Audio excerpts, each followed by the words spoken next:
En un giro de imagen de 180 grados, Kamala Harris llenó el escenario y levantó el entusiasmo entre los demócratas en Wisconsin. Durante su primer mitin como candidata a la presidencia tras alcanzar los delegados necesarios, atacó a Trump y prometió defender el derecho al aborto. En Francia, Emmanuel Macron rechaza la propuesta para el cargo de primera ministra del nuevo Frente Popular, Lucie Castet, una joven funcionaria que destaca en la lucha contra el fraude fiscal. Macron aseguró que no designará gobierno hasta pasados los Olímpicos. Aumenta la tensión mientras avanza la cuenta atrás para las elecciones en Venezuela de este domingo. La oposición denuncia que el Consejo Nacional Electoral impone trabas en la acreditación de observadores electorales. Tenemos reporte desde Caracas. Buenas tardes y bienvenidos a las noticias de France 24 en español. Soy Rosa Pérez Masdeu y es para mí un gusto acompañarlos. Iniciamos las noticias en Estados Unidos porque tras el abandono de Joe Biden de la carrera a la reelección, la imagen de Kamala Harris ha dado un giro radical. Ha pasado del discreto segundo plano al centro del escenario ahora. Y este martes, por ejemplo, en Wisconsin, la actual vicepresidenta se dio un baño de masas en el que ha sido su primer mitin como candidata a la presidencia tras alcanzar los delegados necesarios para su nominación. Y en un eufórico discurso y al ritmo de Beyoncé, Harris defendió el derecho al aborto y calificó a Donald Trump de criminal. El informe es de Manuela Cano. ¿Queremos vivir en un país de libertad, compasión y Estado de Derecho? ¿O en un país de caos, miedo y odio? Durante un mitin en Wisconsin por la nominación demócrata, la vicepresidenta Kamala Harris buscó desmarcarse de Donald Trump en una carrera contra el tiempo de tan solo 3 meses para las elecciones presidenciales de noviembre. Harris envió unas pugnas directas al que sería su contendor a ocupar la Casa Blanca. Enfrenté a perpetradores de todo tipo. Enfrenté a depredadores que abusaron mujeres. Defraudadores que estafaron a los consumidores. Tramposos que rompieron las reglas para su propio beneficio.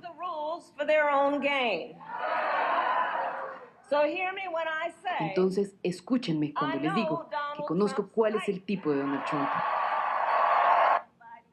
Harris sentenció que ya tiene la cantidad necesaria de delegados para asegurar su candidatura.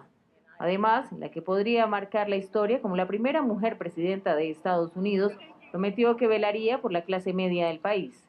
Y también hizo referencia a una de sus principales banderas, proteger el derecho al aborto. Vamos a detener las extremas prohibiciones de Donald Trump al aborto porque creemos que las mujeres deben tomar decisiones sobre sus propios cuerpos. La aparición se da cuando los principales líderes del Senado y la Cámara de Representantes también le dieron su apoyo, en un momento en que su imagen parece ir aumentando en popularidad.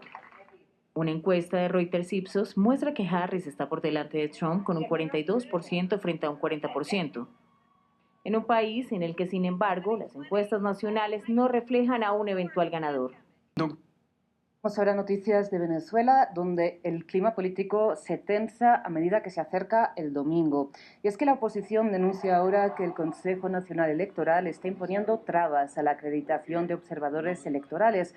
Recordemos que la misión de la Unión Europea, entre otras, finalmente no fue aceptada por las autoridades y que aumenta la presión internacional, por ejemplo, por parte del presidente de Brasil, Luis Ignacio Lula da Silva, para que Nicolás Maduro y su entorno se comprometan a acatar el resultado electoral. Y en el marco precisamente de las elecciones venezolanas repasamos aquí en France 24 algunas de las claves que marcan la actualidad del país. Y es que Venezuela dejó de ser un país marcado por la escasez de los últimos años para convertirse en un estado en que abundan comercios y también productos importados, pero con precios inaccesibles para la mayoría de la población. Daniela Zambrano, corresponsal en Caracas, nos amplía.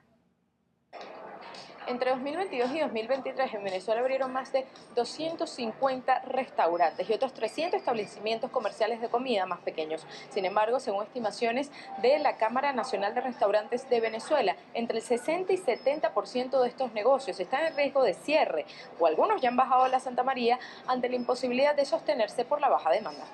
Fueron negocios que se pensaron como para atender a un público muy alto que en ese momento tal vez estaba saliendo. Pero justo lo que es desde el 2021, 2022 al 2023 hubo una transición y el comportamiento de consumo fue cambiando, ¿ok? Y estos negocios que fueron pensados solo para un estrato tal vez muy alto, empezaron a ver sus mesas desocupadas, sus sillas desocupadas. Entonces, bueno, poco a poco algunos se han podido adaptar, hay otros que no han podido ni lo van a lograr lamentablemente. Mientras el salario mínimo en Venezuela es menos de $4 mensuales y con los bonos que otorga el Estado llega a 130, en el sector privado, según el Observatorio Venezolano de Finanzas, ronda los $250 mensuales. Un almuerzo en un restaurante como este en promedio puede estar entre $20 y $30 por persona, lo que hace que para las familias el eslabón del entretenimiento sea el último en la cadena. Quienes pueden darse este lujo aseguran no hacerlo con la frecuencia que desean. Te puedo decir que el ingreso neto se va en comida y educación, eso es lo principal. Esto es un lujo que uno se da a veces, una vez a la cuaresma. Está siendo muy costoso los gastos y los costos para salir, divertirnos y comer. Sin embargo, podemos todavía salir y darnos algunos gustos. Eso no debe ser interpretado como que esto se arregló o que ahora todo el mundo puede volver a ser lo que era antes. Según la encuesta Condiciones de Vida de la Universidad Católica Andrés Bello en COVID, el 51.9% de los hogares en Venezuela se encuentra en condición de pobreza y según el Sendas, la canasta básica alimentaria ronda los $550 mensuales. Hoy en día Venezuela es un país de contrastes en el que puedes encontrar todo tipo de productos y de oferta gastronómica y de entretenimiento, pero la mayoría de la población no tiene acceso. En otras noticias, en su camino para lograr un cierto abanico de representatividad, Mattel ha presentado a la Barbie ciega. La compañía de juguetes ha colaborado con asociaciones de personas invidentes como el Real Instituto Nacional de Personas Ciegas y la Fundación Estadounidense para Ciegos para acercarse así a una representación fidedigna de una mujer ciega, por ejemplo, en aspectos como la mirada o los accesorios, así como para hacer también la página web de la marca accesible para personas ciegas.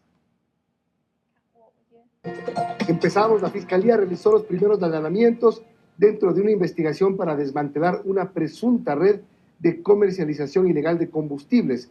El caso denominado Triple A involucra a empresas del alcalde de Guayaquil, quien dijo que no tiene nada que temer.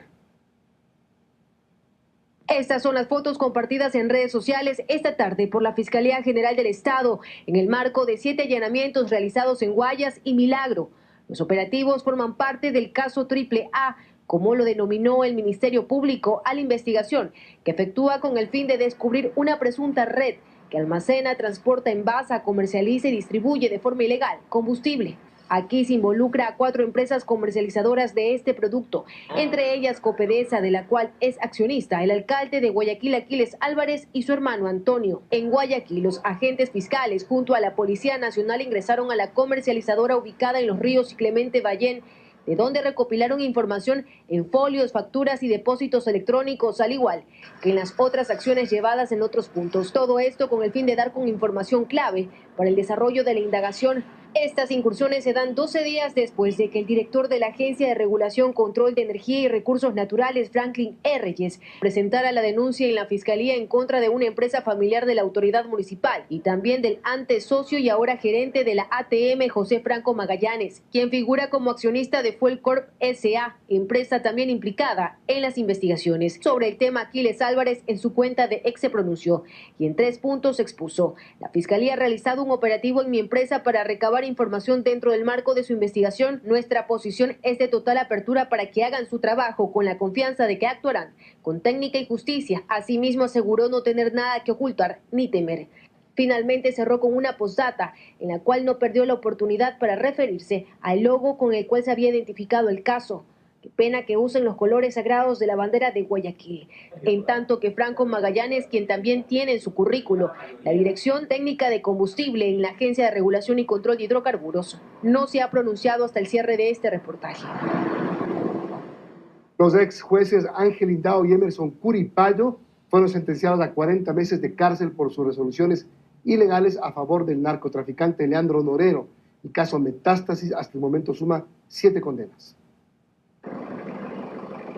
En este vehículo militar y con medidas de extrema seguridad fueron trasladados hasta la Corte Nacional de Justicia los dos jueces destituidos por casos de corrupción que este martes obtuvieron sentencia en el caso Metástasis. El primero en acogerse al procedimiento abreviado fue el ex juez de la Concordia, Ángel Lindao, quien recibió una condena de 3 años, 4 meses de prisión como autor del delito de delincuencia organizada. Tras exponer 37 elementos de convicción, la fiscal general Diana Salazar aseguró que la organización criminal que se conformó para obtener la impunidad a favor de Leandro Norero tenía 2 armas letales: la corrupción en el sistema de justicia y el crimen organizado. Lindao formaba parte de la primera, pues a cambio de un pago de $50,000 falló a favor de una acción de protección con la que alias El Patrón recuperó una mansión incautada en San Borondón. En los chats materializados por Fiscalía no solo se evidencia la gestión para rever la medida cautelar real, sino que Norero le decía a sus abogados que no desamparen al magistrado en su proceso administrativo. Quien también formaba parte de esta planificación en el sistema judicial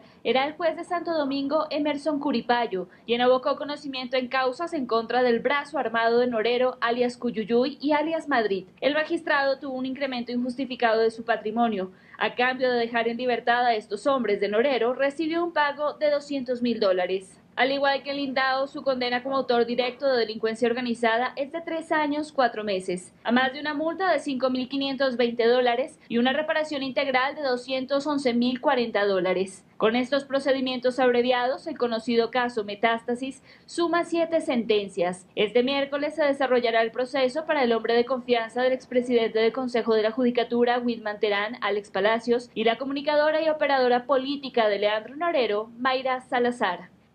Asfixia, violación y la participación de más de una persona en el crimen contra la subteniente Aidita Pamela Ati son los detalles que revela un nuevo informe del caso. El cuerpo sin vida de la subteniente fue encontrado el 29 de junio dentro del fuerte militar Napo.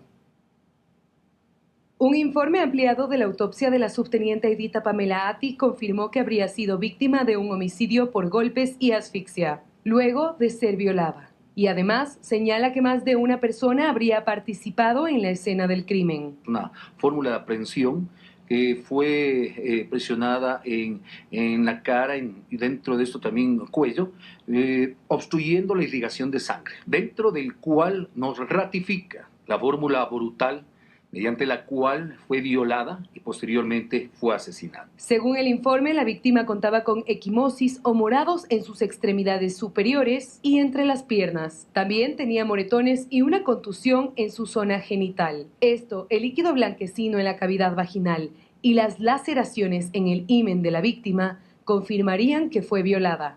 ¿Por cuántas personas ella habría sido víctima de esto? Esto está desarrollándose dentro de la investigación.